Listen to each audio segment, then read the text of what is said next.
So we're going to start this by ranting about Zoom for a second. I was on a Zoom call and my camera it kept zooming in and zooming out and zooming in and zooming out of my Oh, there's a face. new automated feature to do that. It's cool and stupid, and I hate it.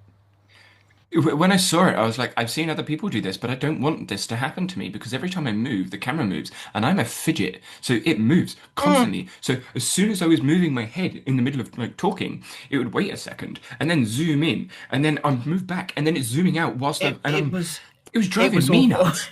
Yeah, it is And not designed for people who actually move. No, I feel like I had to be like a stationary statue, like in this, like I will stay here so no one gets motion sickness from watching the camera constantly zooming in and out And on my and you face. do get very severe motion sickness. Like, oh, oh, oh. No, thank you. I Yeah, don't like this. but the most annoying thing was I had to. So after the meeting that I had with this thing, I had to go into Zoom because I tried finding it on Google, on ChatGPT, on Claude. I was asking everything. I was like, how do I disable this setting? And I couldn't find it. Like none of them knew how to do it. It was like go into these settings and then go into the this title of thing. I'm like, that title of thing isn't in the Zoom settings online, nor is it a thing inside of Zoom.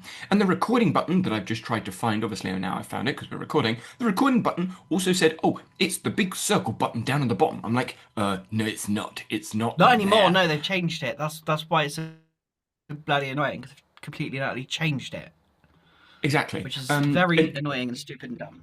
And so I did find the settings. It's in the small arrow on the video camera, like the video camera in the bottom left, and then it's below the blur my background. It's auto frame my video.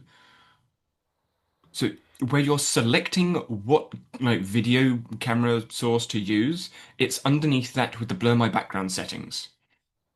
And I was like, I oh, don't like it. I don't like it. I just don't like it. no, no, I have it turned off now, and it will stay off for the foreseeable future. Yes, because that's normal and not stupid and dumb like that is. But this does lead on to a very interesting segue. Well, I say segue, probably into our actual like topic of conversation, is what we're going to do in 2020. I say we, what I guess it's us are doing in 2026, related to ecological psychology. I gave you a bit of a debrief, but I should probably give a bit of an explanation, partly for your benefit, so you have a full context, but also for others listening, because I think it's interesting for others that are listening. I spoke with a guy called Stuart Armstrong, and for those unfamiliar, he hosts the Talent Equation podcast, which talks to sports coaches mainly, but he uses the constraints-led approach, more broadly, the ecological approach, or ecological dynamics, or ecological psychology, or whatever other thing you want to put in there that is synonymous with the approach, that isn't talking about the Green Party and how we should stop emissions. Even though it's ecology, it's not that ecology. But that different ecology. Yes, so the ecological approach to everything that's not necessarily climate change. I mean, it is technically climate change because of reasons, but it's not because of other reasons. It Yeah, is, but it isn't. But it is, but it isn't. But it it, is, but it isn't. exactly. But it is. So now that's as clear as mud. I'm going to. No, it's not. It is, but it isn't. Precisely. So I was talking with Stuart, and what we plus a few other people were talking about in this Zoom call that was going in and out, was that the ecological approach has a few people that talk about it. Obviously, Hmm. we talk about it, Stuart talks about it, Keith talks about it, Rob talks about it, and various other academics that discuss the topic. Yeah. A lot of them in quite some detail, and they assume you have paid the ecological tax and you are fully aware of what affordance means and what a bifurcation might be, and that it's even a word in the English language. So there are lots of sort of creators dotted around, some in sport, or most in sport, then basketball and baseball and BJJ and martial arts, and then obviously myself in trampoline. I talk about it somewhat related to trampoline, but more broadly. And then there's people that have written the book that you referred to me, which is Activist Affordances, which is not sport related, but is still related to the ecological approach. Yeah. And we've discussed this like what 2 years now. How do you get people introduced to this? How do Yeah. you expose these ideas? I was describing this to someone the other day, like in apps you have feature exposure. How do you find all the really cool features without going to your help documentation and finding like halfway down? With the ecological approach, how do you discuss these ideas when you haven't read an academic book or paper or listened to a 2 hour lecture? How do you get exposed to these things? And obviously, we're doing this, we're doing this thing, and other people do things like this. But there was always for me, a frustration in that there was a bit of a heavy burden up front to Mm. either you have to search for ecological approach or the CLA or what is ecological psychology? Like the person diving into it needs to be aware of it somehow, but how do they get aware of it to search for it to find the videos to help them to do the thing? And then also to find them so that they have enough capacity and desire to actually want to look at it more in detail, because there is such a tax to actually doing it versus just going, oh, well, if this approach is so revolutionary and changing, why do I need to have a university degree to even begin looking at it, let alone using it in our own lives? Precisely. And so what I, us discussed and are looking to do in 2026 is the channel that I have been posting videos on over the last couple of months about the Introduction to Ecological Psychology book, which I'm frantically looking around for because I can't see it on my desk, so I've probably placed it somewhere. Very important. Um, I think it's in my bag downstairs, actually. So what we've discussed is that channel I'm going to rebrand because rebranding is so much fun. I'm just going to change a If couple of if words. you if you haven't rebranded at least once a year, are you even doing a business? Like, I mean, that is a fair point. like Uh, are you even developing? Like wait, coming so you're from rebranding again? coming coming from a woman who's rebranded like 12 times in 1 year, nearly once a month. There's a rebrand. Yeah. No. No, Uh, but yes, I don't want to rebrand again. so I've changed the name of the channel because that was easy, and I've changed the banner of the channel because Stuart and I discussed how ecological psychology has a bit of baggage to it. No. Um, yeah. So we went like all out, completely radically changed it from ecological psychology, exploring ecological psychology, to exploring the ecological approach. Uh, Wow. I know. Wow. The Wow. However, the reason we changed it is because psychology, the word psychology, brings with it a lot of assumptions and baggage with it alongside the word ecological. So when you put those two words in a banner together, you can be quite scary. So we took away the psychology bit to allow the coaches and the practitioners, the practicing, practicing academics as well. So the pracademics, the practitioners and the pracademics can kind of look at it as here's the ecological approach. It's not necessarily Gibsonian psychology, as some people would describe it. And it allows us to lean off in other directions. And I say us because I will not be the only host, presenter, person delivering the videos. I will be managing the channel, i.e., probably editing the videos of people that don't know how to edit, and doing a bit of moderation, I guess. Maybe review is better of the videos, so they're not like an hour-long potato podcast video of someone that's eating a microphone in a lecture hall, because I don't fancy posting videos of that. Uh, so I if like someone potatoes. You know what I mean? Potato microphone, where it sounds like they're eating the microphone every other word, and you're like wincing. Perfect. I don't want any of those videos. So I've put in some basic 101 guidelines. Please use a microphone. Please don't eat the microphone. Please use a camera and actually be able to see yourself on the camera, because having a light behind you means that you look like a big shadow, which isn't ideal for those that want to lip read or actually want to see your face. And then adding other stuff on, like references. That's easy. I can do that.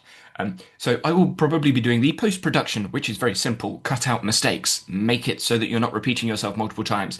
Cut out fluff if you go off on a side tangent for 10 minutes, because I don't care, and neither will most viewers. And regulate the videos in some way, but other people talking stuff online. Because this is going to sound weird. I only use LinkedIn to follow the researchers, to see what they're discussing, to find the papers on ResearchGate, to go into ResearchGate to get the paper, to put the paper into Obsidian, to then put the thing into words that other people could understand, and then put it online for other people to like share ideas. Like, that's a lot of work just to get the ideas out into the world. So I'm kind of saying, hey, researchers, can you do me a favor and just give me like a 10-minute video of the paper you just published so we can put it online, and then we can talk about it and reference it. Essentially. Nice. It's nice. That is the plan. And so anyone that wants to discuss the ecological approach, whether it is a coach that uses the CLA, the coach that uses the ecological approach, the coach that thinks they might be using it but aren't sure, the viewer that likes the ecological approach but has no idea what certain things are about, and they tell their story about how I figured it out, or how they're still figuring it out. Or the academic that knows exactly what they're talking about, explains the stuff, and then I can do a reaction to that and go, hey, this guy used really complicated words. I'm going to try and simplify it and use less complicated words. But you still probably won't get it because I'll still have to use complicated words. So here's another video that I did 3 months ago that is even more simple. And just build up a big channel of ecological stuff. Yay! That's the plan for 2026. A really, really, really small goal. Not that I Tiny. have. In addition to everything else, like running a trampoline club, Yeah. I mean, I only do like competitions and like going out to those. I mean, I only work like 60 hours a week. I've got tons of time. Like, with Morgan, like, no, you don't have it. Oh, what it. Actually, no. I think I undershot myself. Let me do quick math. 35.5. Yeah, 65 hours a week. That it? That's on the like official work. When it comes to research, that's like every other hour of the day. Yeah, that sums up. Yeah, that's what I thought. Yeah. So do like I don't know, 12 times 7. So yeah, probably around like 85 hours of like going. Actually, no, because I have lunch and dinner. So no, so go 10. Yeah, about 70. About 70 a week. Yeah. Yeah. And I definitely have time to do editing as well. Yeah. But yes, so and what the plan will be for the channel is to keep the videos short. I don't really want hour-long podcasts on there. But I can direct people there. What are you giggling at? Short. No, dear. Like 10, 15 minutes, yeah. You're asking ecological individuals where nuance is the bread and butter to make short. 50. That is why I gave you the 101. Pick a topic. Don't expand nuance points. Reference. No. Like if it's specific to the topic, then that is the topic. If you're expanding on a nuanced point, talk about it. If you say ecological optics, you don't need to explain ecological optics. Just point to the video. Yeah, that's never going to happen. I'm not explaining ecological optics. No, but this is what I'm saying. Like, if other people are like... That's true. I'm probably not going to have that problem because a lot of how I've expressed it is as simply as possible from the beginning because I didn't want to do it any other way and my audience don't need or don't necessarily want to dive down into huge rabbit holes. But they do. And they can. They would be able to exactly. Yes, which I love. So, but yes. So even those that do want to explain it, they could do multiple videos on it. They can explain a Mm, thing, and if they mm. don't like the way, or if they disagree with, or don't like the way with I've explained ecological optics, or someone else has explained ecological optics, they can take a different view, and they can react to another video on the channel. So it brings exposure to the ongoing discussion of what ecological It's optics really cool. is and means. It's really cool. But this is all in theory. We need to put it into practice. No, And just do that. so, to be I'm trying to think of a nice way to say guinea pig. Why? To be our first trial guinea pig, well, I figured you could do a video-ish thing. And Ish. Oh, we've only got ish with me. Okay, cool. well, I say video-ish thing because we're still going to have to work out what it is because everyone's going to have different experiences, understanding, and levels of expertise when it comes to creating a video. Now, I know you could create a video in yourself. There will be three limitations to that. One, you will overthink the scripting of it. Two, you will then blab on for ages and then spend loads of time working out what to cut, what not to cut. And yeah, don't shake your head. Don't you dare shake your No, head. I don't overthink things. I'm perfectly clear with everything I do. And three, guaranteed it will be longer than 10 minutes if I let you loose. Oh yeah, no, yes, yeah, uh-huh. If it's under 15, 20 minutes, we'll be lucky. So, what I was thinking is we pick a topic that obviously you're familiar with, and we could do this one of two ways. I see it either being a similar with the like the Zoom conversation here, and I could just like record the Zoom call. Um, or you like do a video recording with your webcam and do the stuff, but have a kind of outline pre-planned so you know roughly where you're going and where you're not going, I think is more significant. What are your Probably. thoughts? Probably that the second one's probably a good idea to have those constraints there.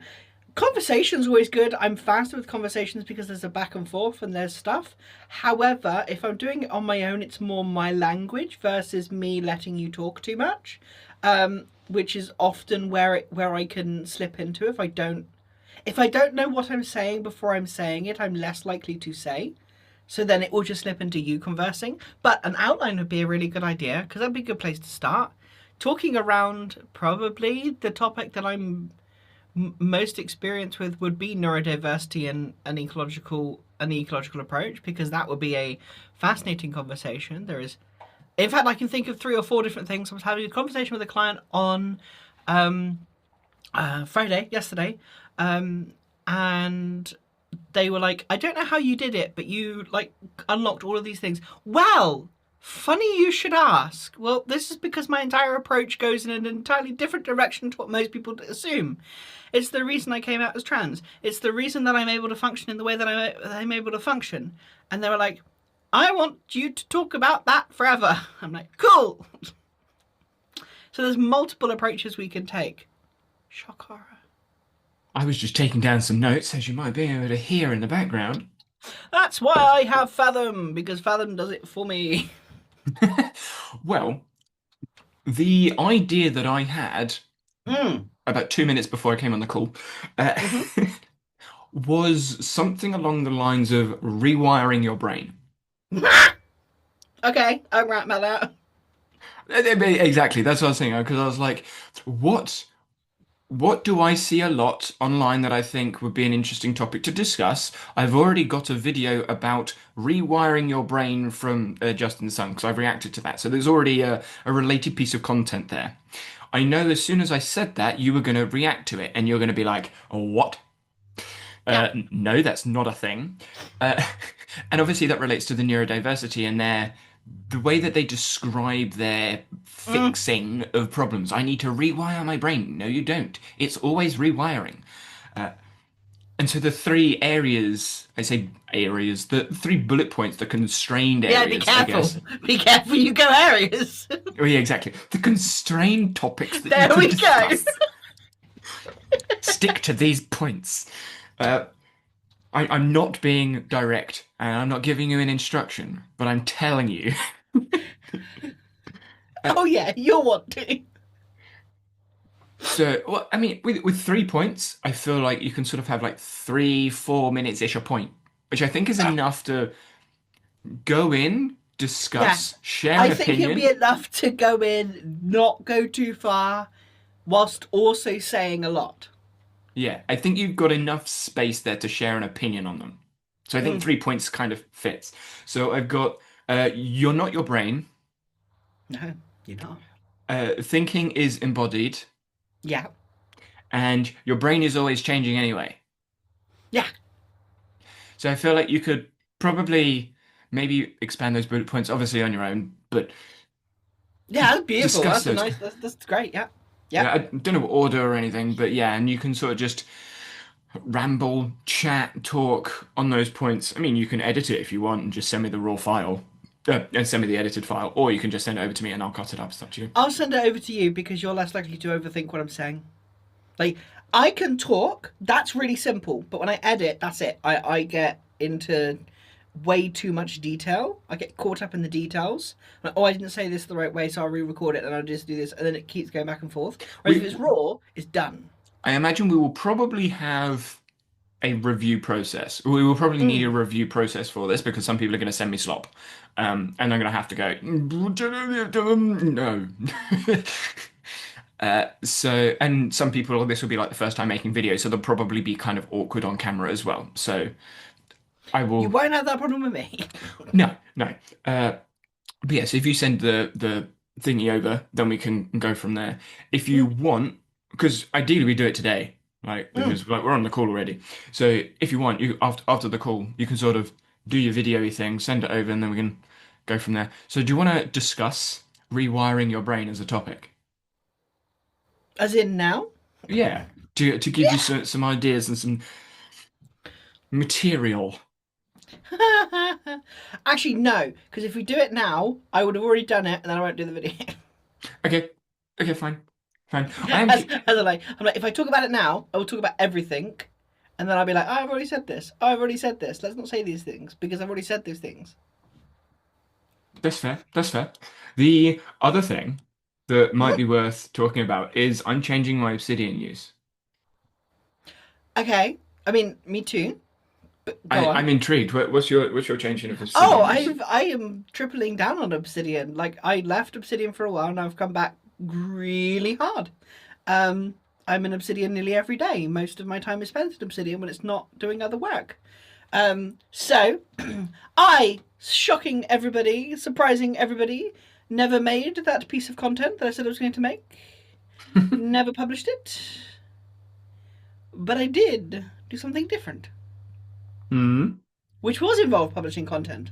So, one of the things that was a struggle for me was the visibility aspect of my business because I'm like, what do I want to say? All of the things we were talking about just a minute ago with obsessing over trying to find the right things to say, that was exactly just getting in the way of what I wanted to say.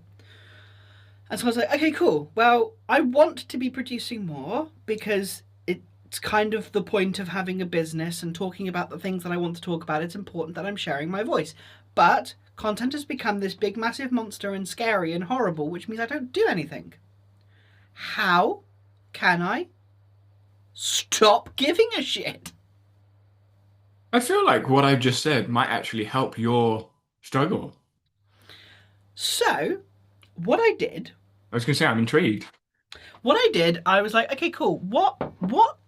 One, I am exhausted, tired, and don't really want to. Like, every time I think about creating content for my business, there is a heaviness that will not go away. It was a really rough time recently. So I was like, no, I don't want to do this right now. But I do want to be producing content. I do want to be creating. Okay, well, what do I want to do? Oh, well, I mean, I'm spending a lot of time thinking about stories, thinking about writing. I have my D&D campaigns that are finishing. I have I just wrapped up nearly 4-year campaign with a break in the middle. That just finished the past week. Yeah, last week or the week before. I don't remember. And it was like, okay, cool, what next? Well, like, what do I want to do? And there is a genre of tabletop gaming where you basically do a role-playing game with mechanics, etc., but solo. So you do it yourself. And it's like a journaling, story writing kind of practice. Now, when I was just a wee little one, I used to write tons. And then I stopped writing because they got in my own way. Right. And I was like, okay, cool. But if I have the dice or the tarot cards or a deck of playing cards or insert whatever tool here that helps to lead a story, I could write again. So I can start writing fiction. Like flash fiction that can go on socials. So I was like, cool. Well, what if I did a whole entire side thing where I just wrote and then published, because it removes that like anxiety around creating content, gets me to in a regular writing and publishing like pattern, and allows me to play and be more creative and have reflective practices built into what I'm creating, because that will just happen, because that's how powerful role-playing games are. Like they have the capacity to do the things you never would do in a safe environment. So it's a practice. Funny that. And so I was like, cool, let's do that. So I built and created M's Tavern. Originally on Patreon, because I was like, oh, that's a cool place to do it. It's a creative focused place. I like that. Hated every minute of working on Patreon. The images wouldn't stay the same size. Nothing worked the way that made me feel happy to produce. So I was like, nah, fuck it. I'll use Substack, because there's actually quite a community. Because I also wanted to build a community around what I was doing. I noticed with my neurodiverse work on Substack, there is a small group of people that are slowly coming in and seeing my work, and the way that it's set up is actually quite nice. So I was like, right, fuck it. I'll just put it on Substack. So I republished the first episode of M's Tavern the other day. And now there will be more. And more, and probably a podcast and audio, because I used to do music all the time and then I didn't. So it's a new way of me creating content and creating stuff that is lower pressure and more what I want to do, making content creation simple. Funny, no? Yeah. I mean, that sounds pretty good. Yeah. Yeah. And so Obsidian, I designed and created a vault that's for my solo role-playing. That's specifically focused on getting me to write the damn thing. So everything's super simple, and then all of the mechanics are managed by Metabind and plugins where needed. Some of them have a bit more mechanical needs. So the first story I'm writing is M's Tavern, which is based on an engine called Broken Casket, which has quite a lot of management and gold, and because it's basically a tavern sim as a role-playing thing. Right.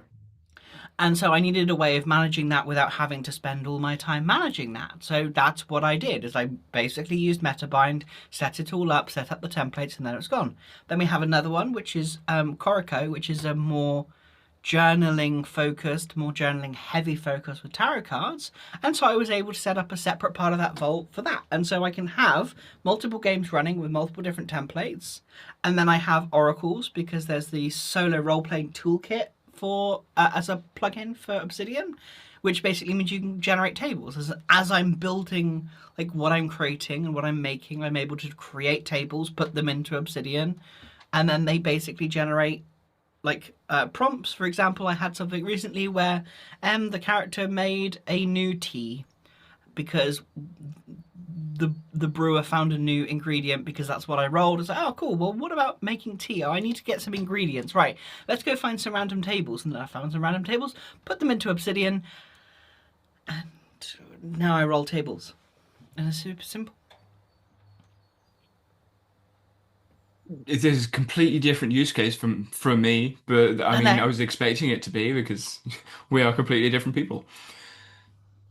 I'm intrigued to see how that goes because I know you've been sort of on and off with Obsidian, and when I say Obsidian, I guess that kind of extends to writing in general. Yes. Yeah. So, and it's mildly ironic that the person that didn't write is now writing more, and the person that's writing that wrote a lot is going to write more as well, but in a different way. So I'm actually going to write Mm. more but less. Um, Oh, good. Yeah. More but less.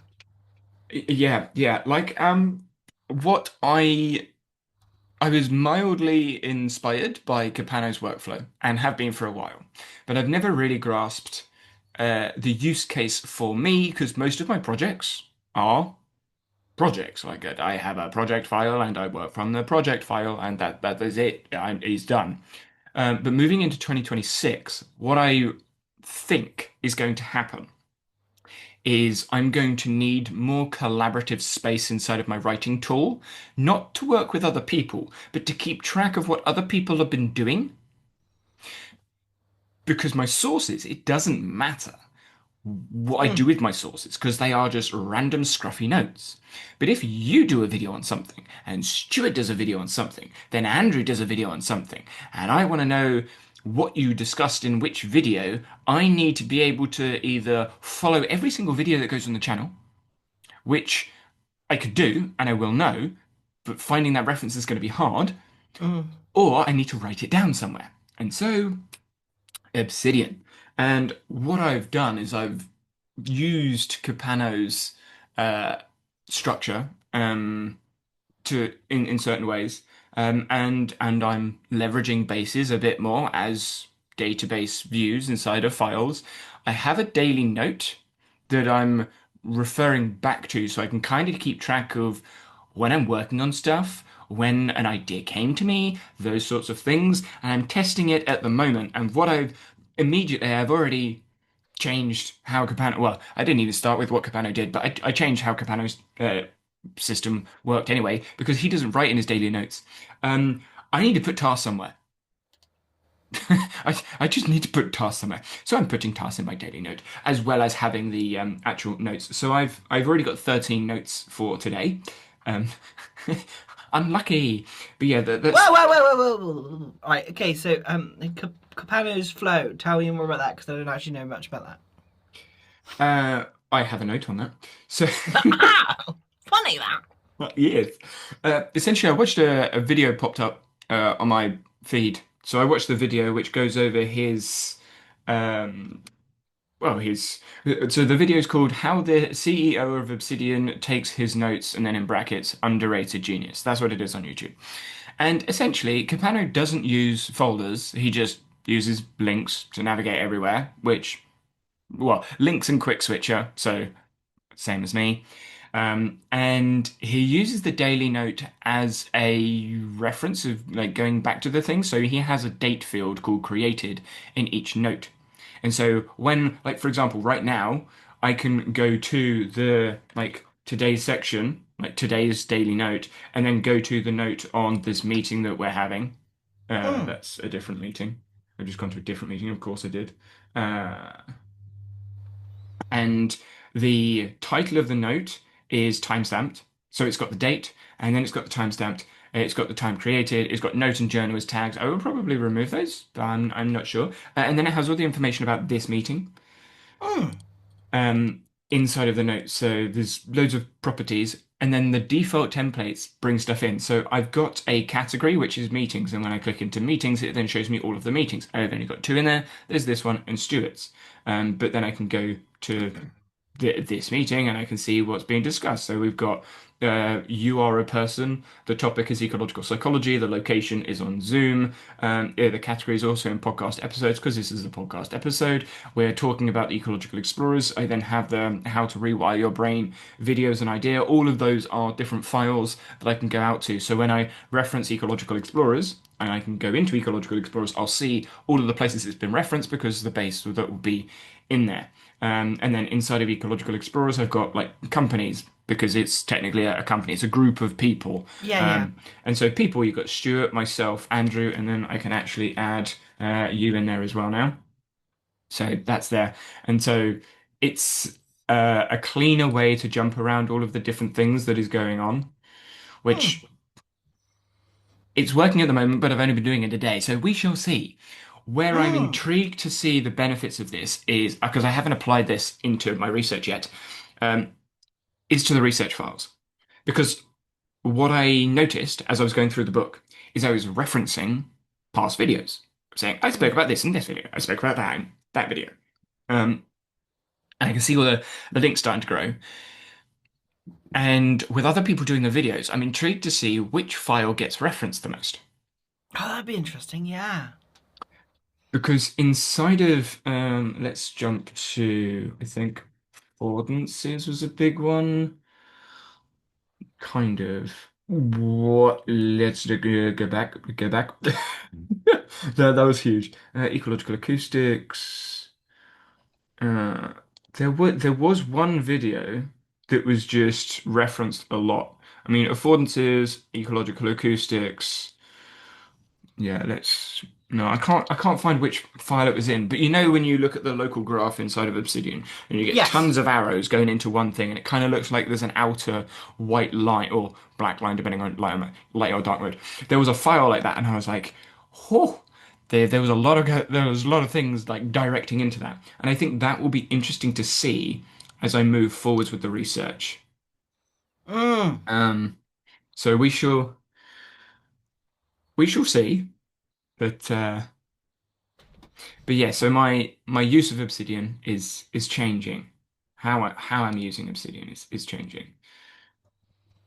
Actually, if I go to podcasts, oh, okay, no, because it would be I'm just working hard to find it. Yes, and then I would have a podcast as base. Get it. So now I need to make um, podcast episodes basis view, and then I'm going to do today. Nice. And because obviously Morgan works with Obsidian, all those tasks appear in my Morgan. So I've just added a task, make, and then linked podcast episodes, because that's what I want, bases view. So I need to make one of those. It's just a task instead of my daily note. I've added a due date on it using the task plugin. So that inside of Morgan, it's going to show. I'm going to bring up Morgan, and then now it's in my today. Like I need to update my Vaultcraft file for changes, sort out Obsidian Web Clipper because it wasn't working, add the meeting from the last week into Obsidian because I want to track those meetings, make podcast episodes basis view, and it's there for today, and I can see when I can schedule it, which is never today because it's already full. But I can then adjust the date, obviously, inside of Morgan when moving forwards. But yeah, so I'm going to test it. I like it at the moment. I'm liking it at the moment. I can see the potential benefit moving forwards. Ooh. Yeah, that's cool. But yeah, very different from your flow. Yeah. Yeah. Mine is very much simple. Yeah. I underuse bases, but as I was thinking, I was just looking at, oh, it'd be good to have the play logs. So like I still have folders, so I have a folder for each kind of type Oh, of I day. still have folders. Don't get me wrong. I still have uh 67 folders. Not many then. But that's because I have all of my stuff in my vault. Like Mm, I yeah. have all of the dev community stuff. I have all of Eastbourne Trampoline, which is currently almost 300 files and 10 folders. I, yeah, I then have the Morgan work that I do. So any notes Mm, that I take on Morgan goes into there. And I I also have, so Affinity files are inside of the folder, which is inside of my Obsidian. So I can find the Affinity file inside of Obsidian and open it up. Um, but then I also have YouTube, so I've got 142 files in there, but some of those will be video files. Like they're actually like raw video recording files. So if I screen record something now, it will go. Actually, no, it will go into my external hard drive. It won't go into Obsidian. But if I record the video and then move it into my YouTube folder, which I'll do sometimes if I'm doing like a certain project, I have like 4 or 5 screen recordings. I'll move it into a YouTube folder. That will show up as a file inside of my Obsidian Vault, Yeah, that makes sense. which is why I've got like 7,000 files in my vault. 7,687. Yeah, Yeah. makes sense. Yeah, mine's super simple. I literally have games, so I literally have the engines that I'm using. So at the moment I've got Emma's Tavern and then Corico.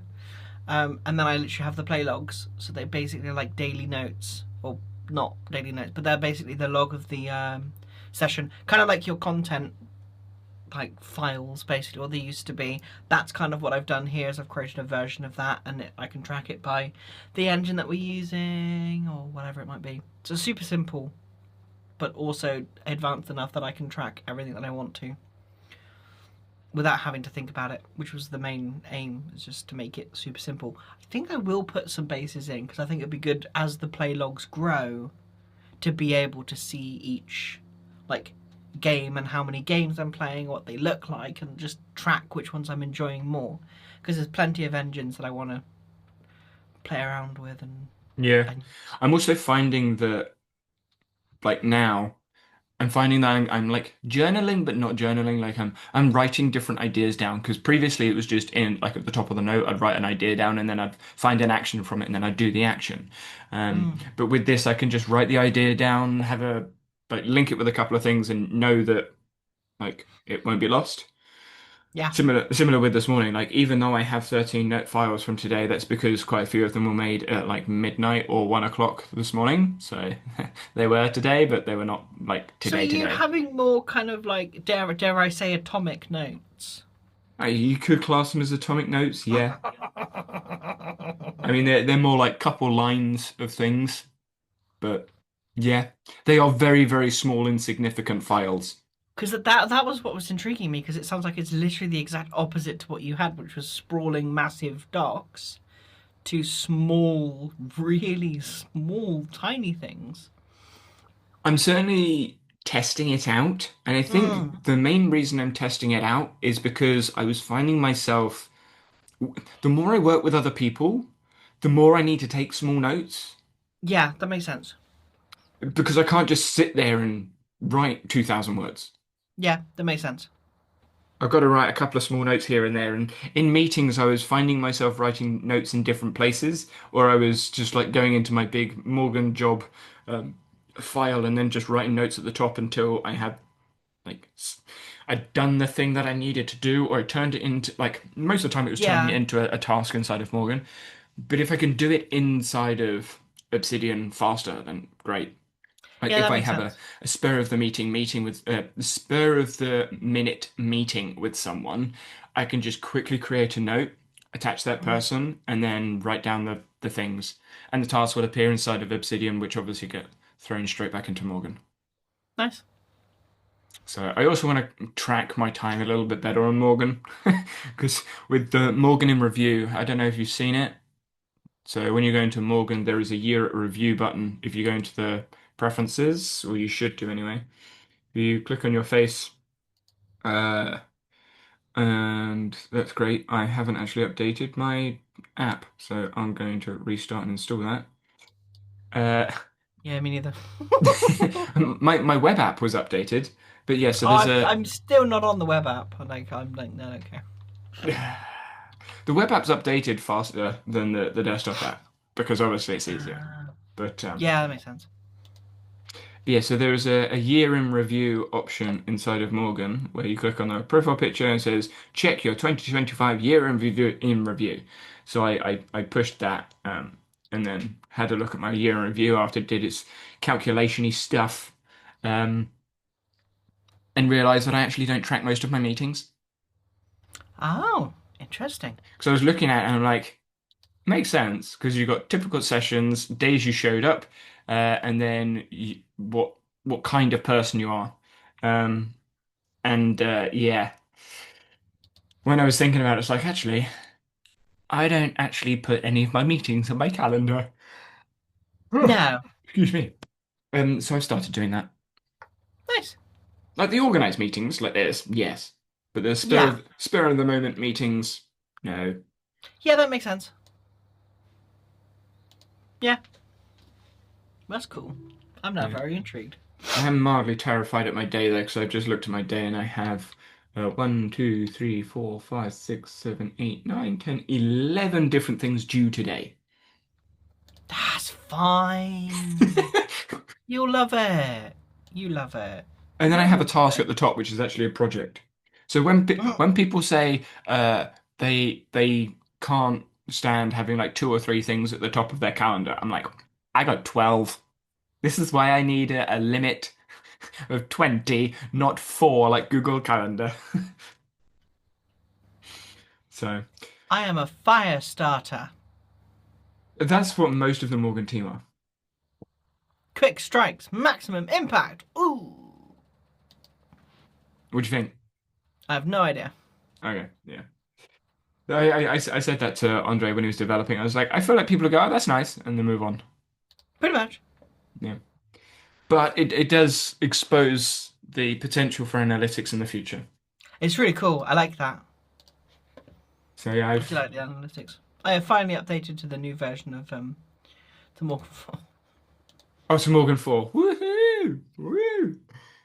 I am Yeah. so thrilled and excited. Can you see it? Yeah, I am I'm having to check what version we're on. Okay, 35. Yes. Um yes, no, I am running far too many Morgans all over the place. I bet. I Well, like that. the way that we've got it run or set up is when you're on web, you can have different like profiles open for testing purposes. Oh, that's kind of cool. So I've got my profile, then my testing profile, both on the same version. But then I have a different testing profile on a different version, another profile on a dev version which only I can see, and then I have my desktop app because the desktop app isn't always up to date with the development version or the other version that's on web that's being tested. And I need the desktop app for Obsidian. So I'm running like 4 or 5 different versions of Obsidian at any one, of Morgan at any one time. I don't like it. It's too much. And obviously, because some of them are test accounts, I don't want my actual account in there. So I open up Morgan and then I'm like, create a task. Wait, why is my calendar completely different? Oh, this is my test account. I don't want to use this. And because I obviously explore other tools as well, I have another test account. So I have 2 different Google Calendar test accounts plus my own Google Calendar test account. So yeah, 5 different versions of Morgan with 3 different accounts spread across them. Mm-mm. Mm-mm. No. No. It's great fun. It's great fun. No. This is why I have 4 screens. I have one massive screen, and I don't know. When I say I have 4 screens, I have 4 screens connected to my computer. Then I have my mobile screen in front of me, which is always there. And then I have my laptop and my TV, because my laptop is connected to my TV. So it's like a laptop TV double screen. That's the TV that's Oh yeah. there. There. Yeah, it's there, but it's there. Yeah, so I have a TV and then I have my laptop, which is down here somewhere. Yeah, over there. And then I do have an iPad, but I don't actually use my iPad when I'm working because I think 7 screens is enough. No. No, not enough. No. For those listening, I don't actually use all 7 at the same time. I use 5 at the same time. Yeah. That's much better. 5 is, most people just deal with 2. A lot struggle with one. Yeah, that is very true. They're like with one, they're like, where did the tab go? Yeah, I hate going back to my MacBook. I've got a MacBook now. Wow. Your face, you're like, what? Wow. It's for testing Morgan for like iCloud and Apple reminders. Oh, fancy. Just a whole MacBook for testing. Yeah, it's an old MacBook that's like flying because devs used it, killed it. They need a new one, so they're like, "Oh, you need something that kind of still runs, sort of." So there you go. I mean, to be fair, it's still a pretty good Mac. So yeah, but I got the Mac. I signed in, and it has sat on my desk ever since. That does not surprise me in any way, shape, or form, frankly. You don't have I enough screens for it.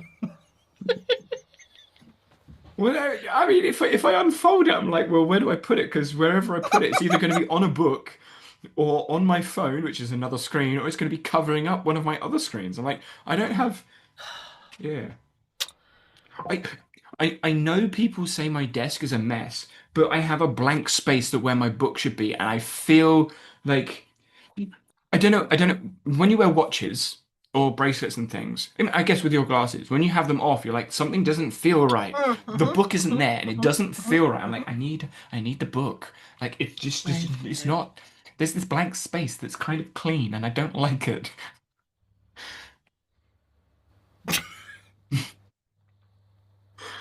Yeah, take every productivity guru and just like reverse everything they say. Pretty Go much.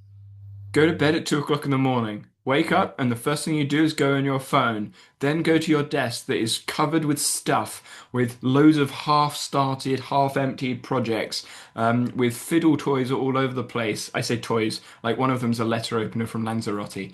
Uh, yeah, and then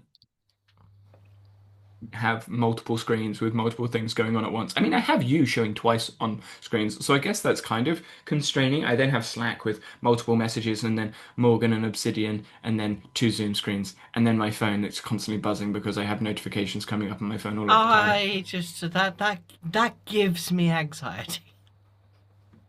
No, it doesn't.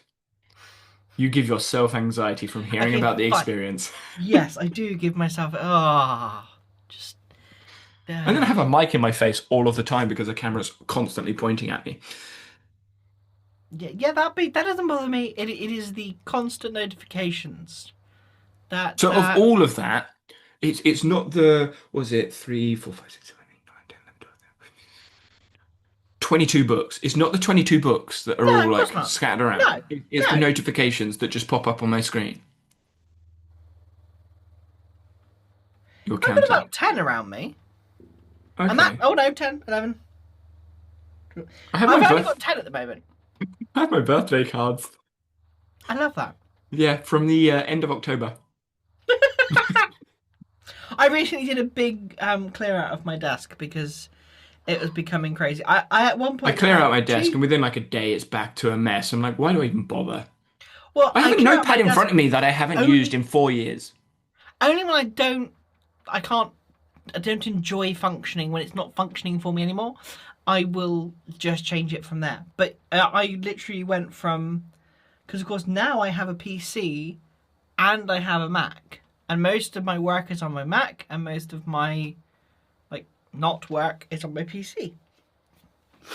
And I was working with two keyboards, and as you can probably imagine, as someone who touch types, that was a fucking nightmare. Um, Yes. so I was like, right, cool. There's software to make Mac behave like PC, right? Like the shortcuts, Maybe, cool. kind of, hopefully. Let me do that, cool. And then let me just use one keyboard for both.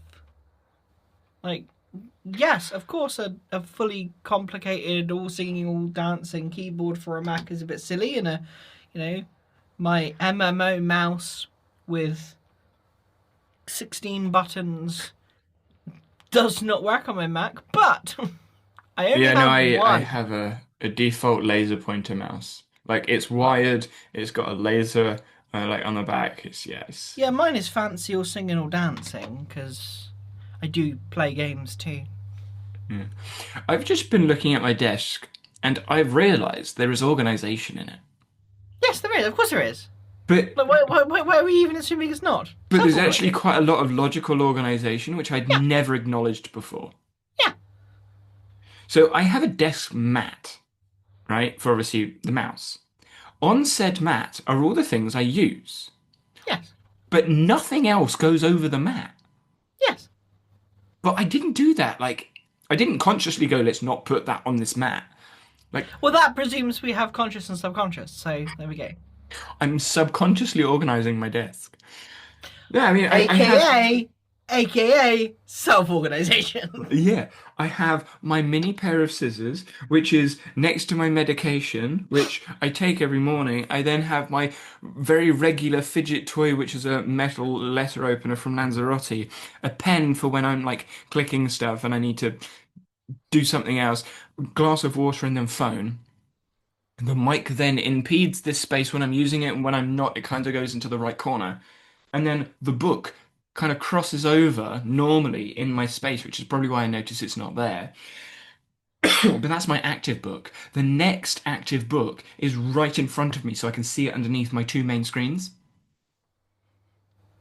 And it sort of just spans out from there. So anything in the far right corners, which is currently Rob Gray's book and the iPad, on the other side, they just never touched. Wow, I never. This is cool. Learning about myself. I am surprised you didn't already, because that's exactly how I have my desk set up without realizing. Like, I realized that quite a while ago. That is a cool thing. Yeah, and then you can manipulate it. You know what I'm gonna do? Make that a note. Yeah. So, A beautiful atomic note. oh yeah. I'm going to poke you with that one for a while. Yep. Uh, I need to expand on that, but yeah, desk organized. Oh, let's just go self-organization. Do I have a? Oh, I do have a file for it. Look at that. It's not going to be the file that I wanted it to be. That yeah, I didn't think so. It's a yeah.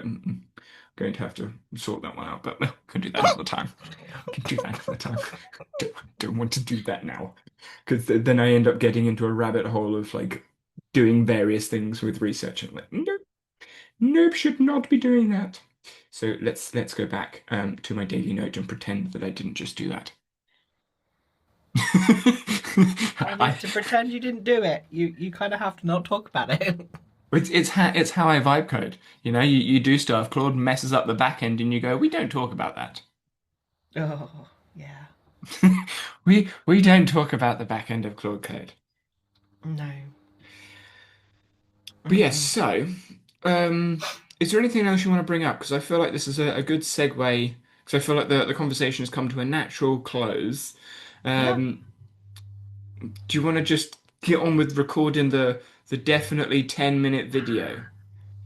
Obviously, take breaks and be like, pause, be like, what am I going to talk about? And if you do need to give me a thing, be like, you know what? What I just said is a load of rubbish. Just do that.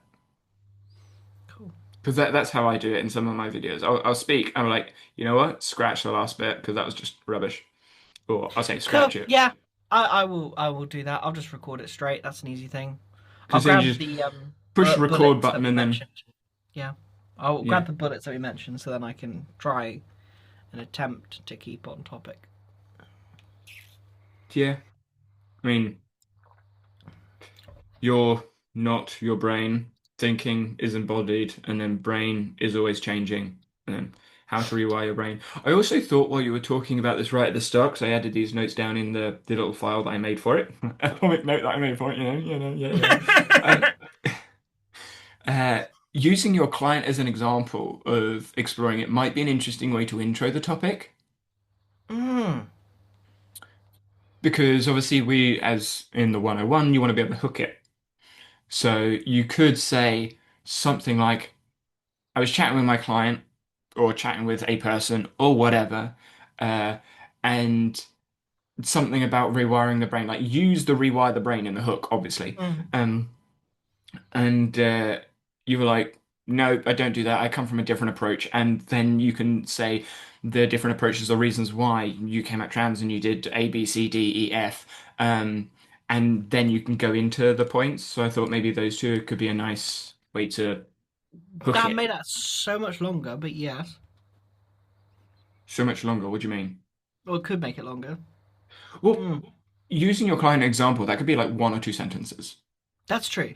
I only do, of course, one or two sentences. I would never think like 12 or 15 or a whole No, because you don't story. have to expand. You could use the example in your expansions.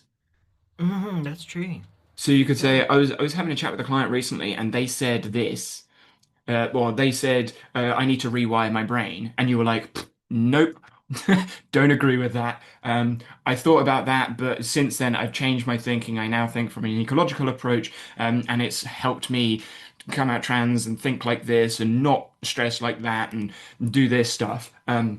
So when people say, "Oh, you need to rewire your brain," well, you're not your brain, and then go into first point. I mean, Oh, yeah, that's really easy. it's almost as if I've done this as a job, you know? It's as if you know what you're doing or something. Maybe. Possibly. Could do. Yeah, I can do that.